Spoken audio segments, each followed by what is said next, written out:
नमस्कार, MP debate में आपका स्वागत है। आय पर कर।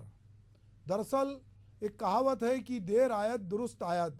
मध्य प्रदेश सरकार के कैबिनेट ने फैसला लिया है कि अब मंत्रियों की आय पर सरकार जो है वो कर जमा नहीं करेगी। इसका मतलब हुआ कि भुगतान अब मंत्रियों को खुद करना होगा। मुख्यमंत्री डॉक्टर मोहन यादव की अध्यक्षता में हुई कैबिनेट की बैठक में मुख्यमंत्री यादव ने स्वयं इसका सुझाव रखा, जिस पर सभी ने सहमति दी। प्रदेश में 1972 से यह नियम बनाया गया था कि मंत्रियों की आय पे सरकार टैक्स भरेगी। 52 साल बाद मोहन सरकार ने इस फैसले को बदल दिया है। इसके साथ ही अब मुख्यमंत्री के साथ सभी मंत्री आय का जो है आयकर अपनी जेब से भरेंगे। इस फैसले की जानकारी पे ये कहना है कि देश के राष्ट्रपति खुद आयकर चुकाकर जिम्मेदार नागरिक का दायित्व निभाते हैं, तो मंत्री क्यों नहीं। मंत्रियों के सरकारी खजाने से कर चुकाने का प्रावधान पूरे देश में खत्म कर देना चाहिए। छत्तीसगढ़, हरियाणा, झारखंड, आंध्र प्रदेश और तेलंगाना में भी सरकारी मंत्रियों का आयकर जमा करती है। मुख्यमंत्री मोहन यादव ने कहा है कि अब प्रदेश के मंत्री खुद अपना आयकर भरेंगे। प्रदेश सरकार ने 52 साल बाद फैसला बदला है। मुख्यमंत्री सहित सभी मंत्री अपना इनकम टैक्स वहन करेंगे, तो शासन पे कोई वित्तीय भार नहीं आएगा। हम आज इसी मुद्दे पे चर्चा करेंगे, लेकिन इसके पहले जान लेते हैं कि नेतागण इस पे अपनी क्या प्रतिक्रिया दे रहे हैं।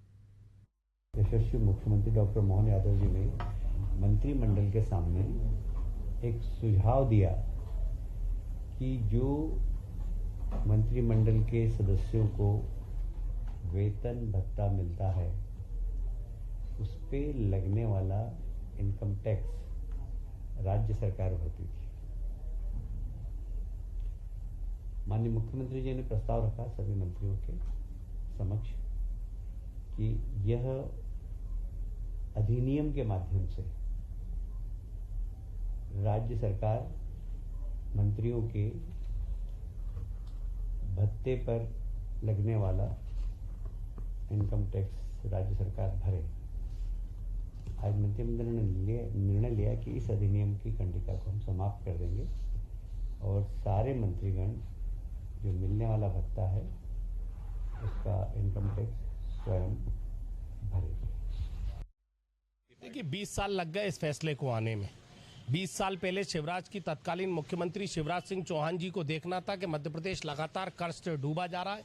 हम भोपाल सहित मध्य प्रदेश की 7.5 करोड़ जनता पर पूरे हिंदुस्तान में जितना टैक्स नहीं है, हम ज़्यादा से ज़्यादा हर मामले में टैक्स, जीएसटी सारी चीज़ें मध्य प्रदेश में ले रहे हैं और ये निर्णय का फैसला देर आया दुरुस्त आया। मैं मुख्यमंत्री जी को एक बात और ध्यान संज्ञान में लाना चाहता हूँ कि लगातार जिस तरीके से नर्सिंग घोटाले तमाम मध्य प्रदेश में घोटाले हो रहे हैं, तो एक बार ये जो उनके निवासों को आलीशान बंगला बनाया जा रहा है, इनके जो घोटाले और भ्रष्टाचार हो रहे हैं, इस पर भी लगाम लगाए जाए। सरकार के पास पैसे नहीं है। ये जो नई नई गाड़ियां और हजारों करोड़ रुपए के जो हेलीकॉप्टर और प्लेन में उड़ने के लिए सरकार के मंत्री लालायित थे, इस पर भी विराम लगना चाहिए।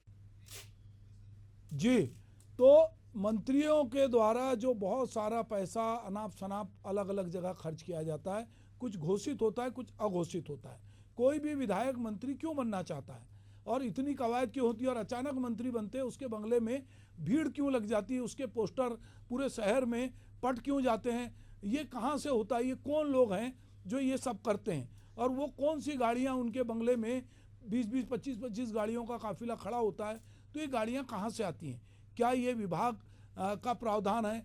तो ये अभी जो कांग्रेस के नेता कह रहे थे कि जो बंगलों में हर बार जब भी कोई मंत्री आता है या कोई जो बंगला अलाट होता है, अफसर भी इससे अछूते नहीं हैं कि जैसे ही वो बंगला अलाट होता है जिसमें पहले से कोई रह रहा है, उसमें तरह तरह का रंग रोगान और तरह तरह की चीज़ें होती हैं और कोई भी सरकार का मंत्री हो उससे अछूता नहीं रहता। गाड़ी भी उसको नहीं चाहिए, बत्ती चाहिए, उसको बंगला चाहिए और उसको वो सब तामझाम चाहिए जिसके लिए वो कहता है कि जनता की उसकी सेवा करना है। तो सेवा के लिए उसको पर्याप्त जो है अवसर भी चाहिए और स्पेस भी चाहिए। तो चलिए, देर सही मोहन यादव की सरकार ने आय पर जो इनकम टैक्स था वो खुद भरना होगा। सरकारी कर्मचारी अपना इनकम टैक्स खुद भरता है, व्यापारी अपना इनकम टैक्स खुद भरता है, हर जगह उसको खुद भरना पड़ता है। पर जो मंत्री थे उनका इनकम टैक्स जो है सरकार भर रही थी। तो चलिए, कितनी इनकम होती है मंत्री को और कितना टैक्स लगता है, इसका भी खुलासा उसमें होना चाहिए था। अगर अभी हम लोग बातचीत करेंगे तो बात निकल के आएगी कि एक मंत्री को कितना पैसा मिलता है और वो इनकम टैक्स के कितने बड़े दायरे में आता है। पर चूंकि यहाँ हम पैसों पे नहीं जा रहे, हम सरकार की नीयत पे जा रहे हैं और एक निर्णय पे जा रहे हैं कि चलो देर आए दुरुस्त आए, पर सरकार ने इस तरह भी सोचा, ये भी एक सोचने का तरीका है। तो सबसे पहले हम वंदना जी के पास चलेंगे। वंदना जी, ये फैसला हुआ है और अब लोगों की उम्मीद लगती है कि चलो एक फैसला इन्होंने लिया है तो इसके बाद बहुत सारे फैसलों पे बात होगी, क्योंकि जब आप कोई क्रांतिकारी कदम उठाते हो या उसकी पब्लिसिटी करते हो तो लोग इतने, तो अब ये ज़माना है सोशल मीडिया का है, तो लोग ये भी निकाल लेंगे कि मंत्री को वेतन भत्ते कितने मिलते थे, पहले कितने मिलते थे, क्या वो इनकम टैक्स की रेंज में आता था, कितना पैसा उन्होंने इनकम टैक्स में सरकार ने भरा, और अभी मंत्रियों के बंगले में रंग रोगन पे कितना पैसा खर्च हो रहा है, गाड़ियाँ कितनी हैं, उनका जो विलासितापूर्ण जीवन है उसके लिए कौन पैसे कहाँ से इकट्ठे होते हैं, उनके बंगले में जो दुनिया भर का नाश्ता बनता है, खाना बनता है, वो कौन PWD वाला खर्च करता है कि उसको इरिगेशन वाला खर्च करता है कि उसको मंत्री के विभाग से चंदा इकट्ठा होता है। ये बहुत सारी चीज़ें जो मतलब मुझे कहने में कोई झिझक नहीं है, ये तंत्र है और तंत्र ऐसे ही चलता है। तो जन सेवा करने के लिए मंत्री होते हैं। पर मैं मोहन यादव सरकार की इस बात के लिए बधाई दूंगा और उन्होंने खुद सुझाव दिया है कि एक पहल तो की। वंदना जी। जी नमस्कार सुभाष जी, नमस्कार सुनील जी, नमस्कार जितेंद्र जी। माइक आपका ऑन कर लीजिएगा।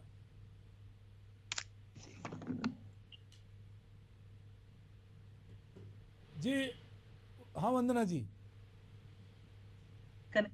हाँ बोलिए बोलिए। जी जी। तो सबसे पहले तो सुभाष जी है कि एक पत्रकार होने के नाते एनालिसिस करते हैं सरकार। चलिए, मैं थोड़ा कुछ टेक्निकल इशू आ रहा है, मैं आपसे बाद में बात करता हूँ। चलिए, मैं जो है हमारे साथ सुरेश शर्मा जी हैं। सुरेश जी, मैं चाहूँगा कि ये जो फैसला हुआ, चलिए इस पे बोलिए, तब तक वंदना जी की आवाज़ हम तक साफ आने लगेगी। जी। नहीं, सबसे पहली बात तो ये है कि इतना बड़ा निर्णय लेने के बाद भी आवाज साफ नहीं आ रही।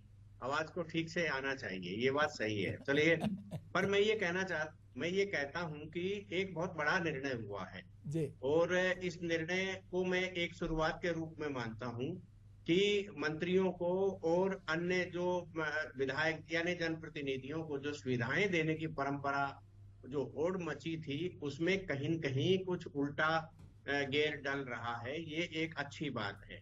और यदि वेतन भत्तों से जो आयकर था वो भी सरकार के खजाने से जा रहा था, अब उस वेतन भत्ते वाली राशि में से ही जाएगा। ये एक अच्छी पहल है। मुझे लगता है हमें सबसे पहले इस पहल का स्वागत करना चाहिए और इसके साथ फिर एडिशनल रूप से ये जोड़ना चाहिए कि जो विधायकों को और इनको लोन जो मिल लेते हैं मकान के लिए, वाहन के लिए, उसका जो किस्तें, उसके ऊपर ब्याज जो है वो भी विधानसभा भरती है या सरकार भरती है, तो उस पर भी मुझे लगता है कि अब विड्रॉ करने का समय आ गया है। क्योंकि एक दौर ऐसा था कि नेता और मंत्री जो लोग बन जाते हैं या राजनीति में काम करके पद प्राप्त कर लेते हैं, वो लोग विलासिता में जीना शुरू कर देते हैं और उस विलासिता का दुरुपयोग होता है। तो ये दुरुपयोग इसलिए होता है क्योंकि वहां उनको सुविधाएं बहुत मिलती हैं, तो उन सुविधाओं में कैसे धीरे धीरे कटौती की जा सके, ये बहुत महत्वपूर्ण है। ये महत्वपूर्ण नहीं है कि उनके यहाँ समोसे पकोड़े कैसे बन रहे हैं, महत्वपूर्ण ये है कि उन्हें जो रियायतें दी जा रही हैं वो ज्यादा महत्वपूर्ण है कि रियायतों में कटौती की जाए। आपके घर में क्या बन रहा है, आप कैसा खा रहे हैं, चिकना खा रहे हैं या रूखा खा रहे हैं, ये एक अलग विषय है। लेकिन आपको जो दिया जा रहा है वो उसका दुरुपयोग हो रहा है क्या, ये हमारा सब्जेक्ट है।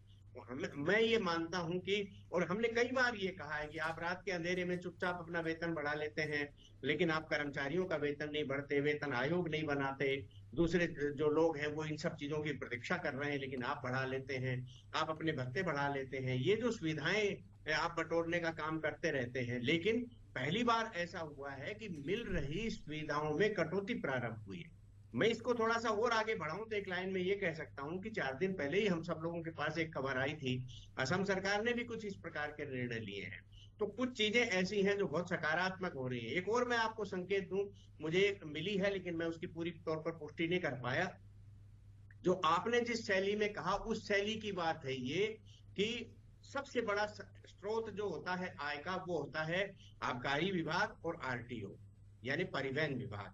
तो मुझे ये जानकारी मिली है कि भाजपा आने वाले समय में इस बात को लेकर के दृढ़ जो है निर्देश जारी कर रही है कि इनको आय का अब जो व्यक्तिगत कमीशन का अड्डा न बनाया जाए, राजस्व जितना सरकार के खजाने में जाए उतना ही उसको बढ़ाने की ओर ध्यान दिया जाए। तो मुझे लगता है धीरे धीरे जो सुधारवादी प्रोग्राम्स हैं उन सुधारवादी प्रोग्राम्स में भ्रष्टाचार को खत्म करने के लिए केवल केजरीवाल पर छापा डलेगा या हेमंत पर छापा डलेगा ऐसा भर नहीं है।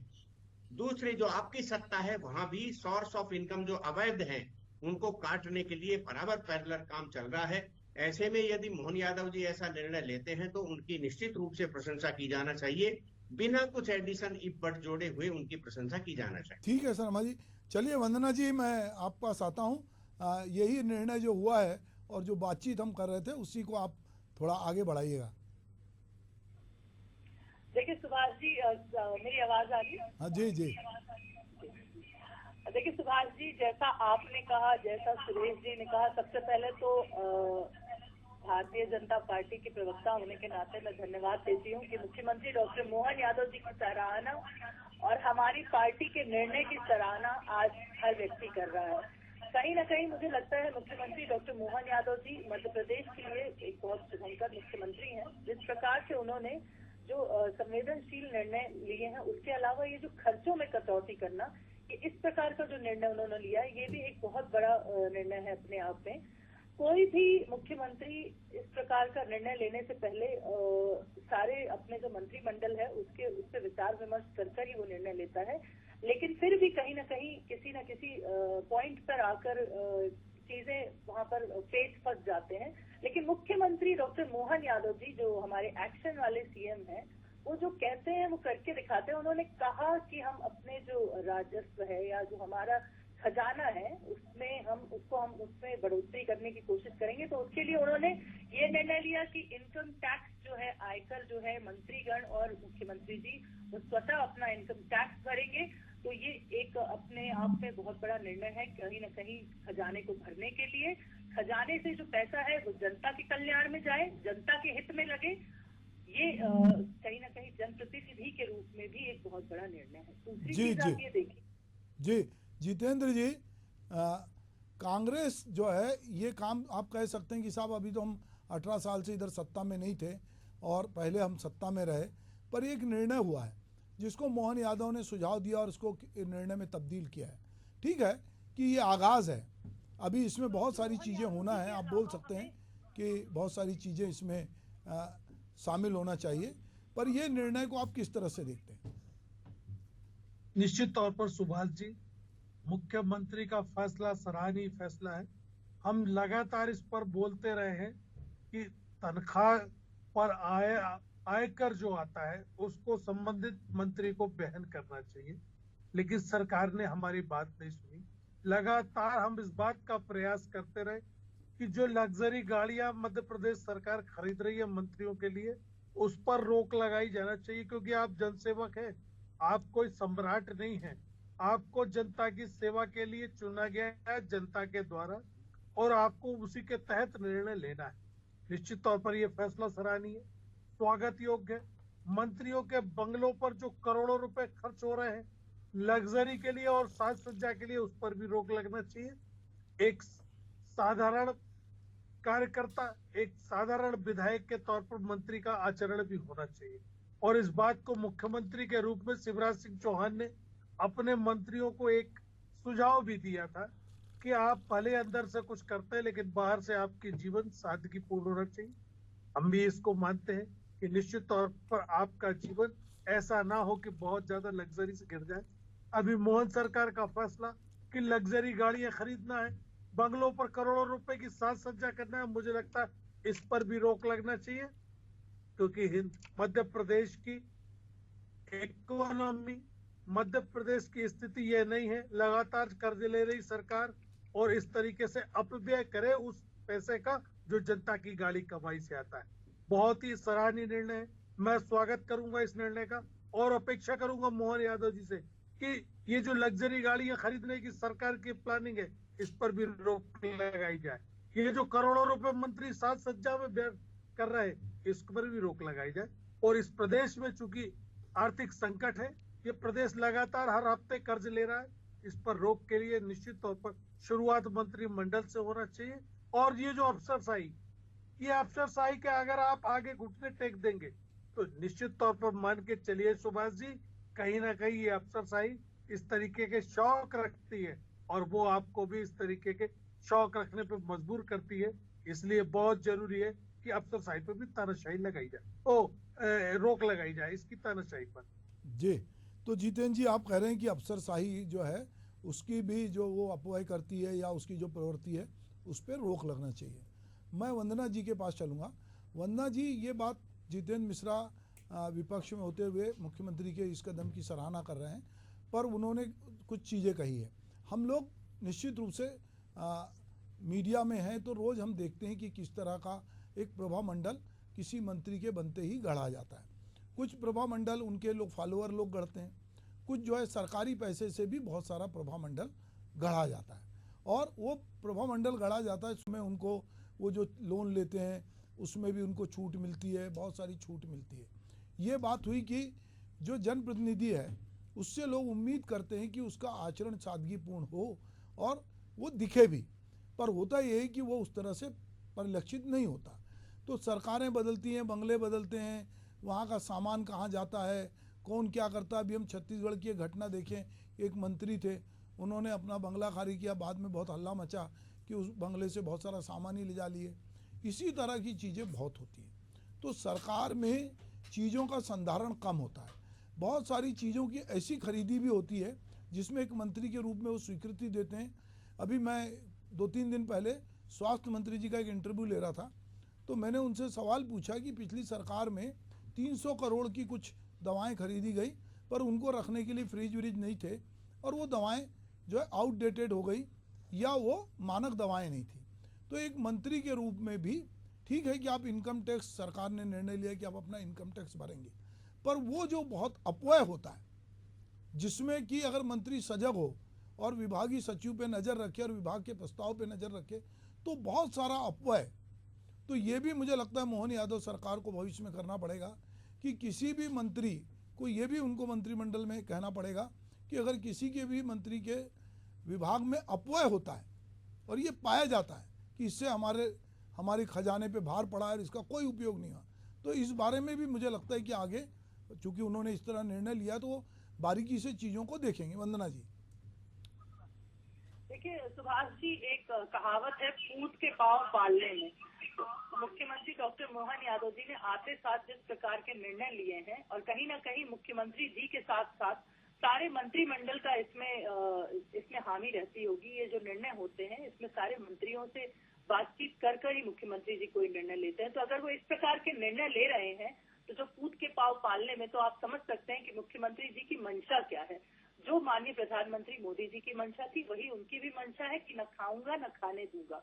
रही बात सादगीपूर्ण जीवन जीने की, तो देखिए जो भी राजनीति में आता है, सामाजिक जीवन में आता है, उसका ये दायित्व बनता है, नैतिक दायित्व बनता है कि वो एक सादगीपूर्ण जीवन जिए, क्योंकि कहीं ना कहीं हम समाज के प्रतिनिधि हैं, जनता के प्रतिनिधि हैं, और जो हम करते हैं जनता हमें फॉलो करती है। तो हमारी रिस्पॉन्सिबिलिटी बनती है एक नेता होने के नाते, एक जनप्रतिनिधि होने के नाते, किसी भी पार्टी के हों, चाहे भारतीय जनता पार्टी चाहे कांग्रेस, कि हम सामाजिक जीवन में नैतिकता के मूल्यों पर चलकर कार्य करें।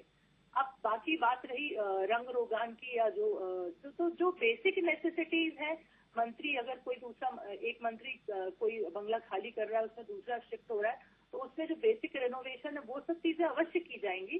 लेकिन मुख्यमंत्री डॉक्टर मोहन यादव जी ने ये एक चेक पॉइंट लगा के रखा हुआ है कि किसी भी प्रकार से कहीं पर भी वेस्टेज ऑफ मनी नहीं होगा। हमें इकोनॉमी को ग्रो करने पे काम करना है, ना कि हमें इकोनॉमी को कम करना है।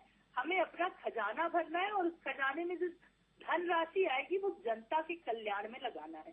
बाकी जो मंत्री है, अगर देखिए जब मुखिया इतना सजग होता है तो मुखिया के अंडर में जो सेना कार्य कर रही होती है, वो चाहे या ना चाहे उसकी जिम्मेदारी बनती है कि जो मुखिया कर रहा है उसे फॉलो करना ही पड़ेगा। तो अगर मुख्यमंत्री डॉक्टर मोहन यादव जी ये कह रहे हैं कि हमें अपने जो भी खर्चे हैं उनमें कटौती करनी है, हमें अपने जो खजाने हैं उसको भरना है, हमें जनता के हित के कार्य करना है, स्वतः पे खर्च नहीं करना है, जनता के कल्याण के लिए खर्च करना है। तो हर मंत्री को ये चीज नैतिकता पूर्वक और जिम्मेदारी के साथ माननी पड़ेगी, क्योंकि ये मुखिया का आदेश है। और जैसा कि माननीय प्रधानमंत्री मोदी जी के आने के बाद आपने केंद्र में देखा है, उसी प्रकार से आप देखिएगा डॉक्टर मोहन यादव जी के निर्णयों के कारण मध्य प्रदेश में भी आपको देखने को मिलेगा कि जो भी चीजें हैं उनमें काफी लिमिटेशन आएगी और मंत्रियों के ऊपर जो भी बेसिक खर्चा है वो सरकार करेगी, अवश्य करेगी। देखिए मंत्री हैं वो हमारे प्रशासन, वो हमारे मध्य प्रदेश के मंत्री हैं, तो बेसिक जो एक खर्चा है उनकी सिक्योरिटी का। ठीक है वंदना जी, मैं थोड़ा आपको रोकूंगा, मैं सुरेश जी के पास जाऊंगा। वंदना जी एक बात कह रही थी, वो स्लोगन के रूप में बहुत अच्छी लगती है, सुनने में भी अच्छी लगती है कि ना खाऊंगा ना खाने दूंगा, जीरो टॉलरेंस होगा, कोई भ्रष्टाचार नहीं होगा। सुरेश जी हम पत्रकार हैं और हमारे पास दिन भर में बहुत लोग मिलते हैं जो कहते हैं कि साहब सिस्टम तो वैसा ही है। वो एक स्लोगन भी बोलते हैं कि ना गगन बदला है ना चमन बदला है, ये मुर्दे वही हैं सिर्फ कफन बदला है। और लोग कहते हैं कि साहब तंत्र वैसे ही चल रहा है, सरकार में जहाँ जैसा जो कुछ हो रहा था वही हो रहा है। तो ये एक स्लोगन के रूप में तो अच्छा लगता है, पर जब बहुत महंगे चुनाव हों, बहुत चीज़ें अफवाहें हो, तो ये कहाँ तक है कि मतलब ये सुनने में अच्छी लगती है। इस बारे में थोड़ा आप बातचीत करेंगे? देखिए हम चार लोग जो चैनल के ऊपर बोलने के लिए बैठे हुए हैं उनके लिए ये स्लोगन नहीं है, क्योंकि उनको तो असलियत मालूम है। हाँ। ये स्लोगन तो उनके लिए जो सुन रहे हैं, इसलिए आपको भी मालूम है, मुझे भी मालूम है, जितेंद्र जी को भी मालूम है। जब न खाऊंगा और न खाने की बात कहने वाले प्रधानमंत्री जी हो या कोई अन्य हो, यदि मध्य प्रदेश में जमीनों पर कब्जे जो हो रहे हैं, जमीनों को जो जबरिया खरीदा जा रहा है, इस पर यदि कहीं ध्यान दे लेंगे तो बहुत बड़ा पोल मालूम चलेगा। माने उंगली रख देते हैं कि ये जमीन हमको खरीदना है, यही हमारे बाप दादा की हो गई तो आप मजबूर होके बेच रहे हैं। ये परिस्थितियां बनी हुई, मैंने देखा है तहसील की तहसील, एक बिल्डर को जमीन दिलवाने के लिए पूरी की पूरी तहसील लगी हुई है, पूरा पुलिस प्रशासन लगा हुआ है, ऐसी सूचनाएं मेरे पास आती हैं। तो ये कहना कि सब कुछ गुड़ी गुड़ी है, ये इसको मैं ठीक नहीं मानता, लेकिन अपेक्षाकृत अन्य राज्यों की तुलना में बेहतर है। मध्य प्रदेश में दो चीजों की बहुत ज्यादा जरूरत है। सबसे पहली जरूरत यह है कि जो जितेंद्र जी ने कहा कि वर्क ऑडिट होना चाहिए, कि जिस अधिकारी को हम 2 लाख, 2.5 लाख, 3 लाख रुपए तनख्वाह देते हैं, वो सवेरे से शाम तक करके क्या जाता है? वो केवल अपने मात हथों को डांटने के अलावा क्या करता है? फील्ड के अंदर काम करने वाला व्यक्ति दिन भर में अपना तनख्वाह के हिसाब से आउटपुट दे रहा है या नहीं दे रहा है। मैं परसों से इस बात को कह रहा हूं, मुख्यमंत्रियों से भी मैंने शिवराज जी के समय कहा, आप तो नए वाले से तो मुलाकात ही नहीं हुई है, कि आप वर्क ऑडिट करने के लिए एक प्रावधान बनाइए कि भाई आपने अंगूठा लगा लिया, अंदर बैठा हुआ आदमी शाम को गया, कितनी फाइल निपटा के गया, कोई आकलन है? नहीं है। आपने फील्ड में एक आदमी को भेजा, सड़क खराब बन गई, कोई आकलन है? अब देख रहे हैं अररिया में एक पुल गिर गया। ऐसे ही यदि मान लो घटनाएं घटती हैं, मध्य प्रदेश में धार में एक बड़ा मामला हो गया था कि बांध बना था, गड़बड़ा गया था, तो आपने वर्क ऑडिट यदि आप कराएंगे कि जिस आदमी के पास जो रिस्पॉन्सिबिलिटी है, जो तनख्वाह वो लेता है, उसके बदले में वो काम करता है कि नहीं करता है। ये सरकारी एजेंसियों के लिए ये काम, प्राइवेट में है सब, सरकारी एजेंसियों के लिए भी ये काम करना चाहिए।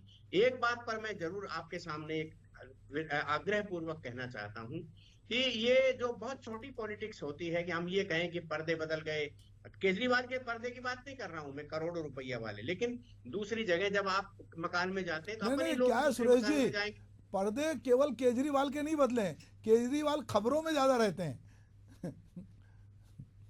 बात कहना, इसके आगे गंभीर बात कहना चाहता था। पर्दे ये सामान्य चीज है, हम आलोचना भी कर देते हैं, हम खबर भी बना देते हैं, लेकिन मुझे अच्छे से याद है जो वाहनों का विषय है, यहाँ लक्ष्मीकांत शर्मा जी मिनिस्टर थे, उज्जैन जाते समय उनका एक्सीडेंट हो गया था।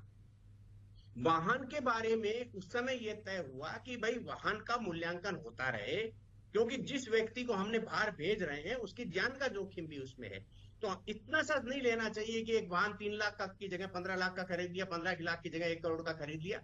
ये सब्जेक्ट नहीं है, सब्जेक्ट है उस मंत्री की, उस मुख्यमंत्री की सुरक्षा का और उस वाहन के परिचालन के व्यवस्थाओं का। तो ये थोड़ा सा मुझे लगता है इसमें कहीं न कहीं लिबर्टी होना चाहिए। ठीक है, अनसंड खर्च करेगा कि सामान्यतः चलने वाला, और आप एक और मैं आपको जान के दो चीजों का उल्लेख और छोटा सा करूं ताकि आपके चैनल के माध्यम से जो बड़ी सूचनाएं जाए। हमारे मध्य प्रदेश में ही चेतन कश्यप जी मिनिस्टर हैं, जो जब विधायक जब से बने, तीसरी बार के विधायक हैं, उन्होंने एक दिन भी विधायकी का भत्ता नहीं लिया, विधायक को मिलने वाला तनख्वाह पेंशन नहीं ली। मिनिस्टर बनने के बाद भी उन्होंने किसी भी प्रकार की कोई ये सुविधा, वो अपनी खुद की गाड़ी में चलते हैं। तो ये भी आदर्श है। एक उपचुनाव हुआ था और उस उपचुनाव नहीं, नीना वर्मा जी धार से एक वोट से जीती थी, उसका चुनाव रिवर्स हुआ था, कांग्रेस के वहां से जीते बाद में चुनाव के कोर्ट के आदेश के अनुसार। लेकिन चूंकि सत्र नहीं होना था, आम चुनाव नजदीक आ गए थे, उन्होंने विधायक की शपथ लेने के बाद भी और उन्होंने किसी भी प्रकार की सुविधा लेने से इनकार कर दिया। ये आदर्श हैं। इन आदर्श को हम आगे बढ़ाने की बातें करें, 1 से 2, 2 से 4 होने की बात करें, तो मुझे लगता है उसमें हम ज्यादा संदेश देने का काम करेंगे जी। और जो मैंने पहले अपनी बातें की उन सब पर मैं खाया। चलिए ठीक है, तो आज हमने बातचीत की कि चलिए आगाज़ अच्छा है और मोहन यादव ने इनकम टैक्स जो है कहा है कि खुद ही अपना इनकम टैक्स भरें। तो आने वाले दिनों में जितेंद्र जी जैसे उम्मीद कर रहे हैं कि बहुत सारी चीज़ों में मोहन यादव और लीड लेंगे। आप मेरे साथ जुड़े, आपका बहुत बहुत धन्यवाद। नमस्कार।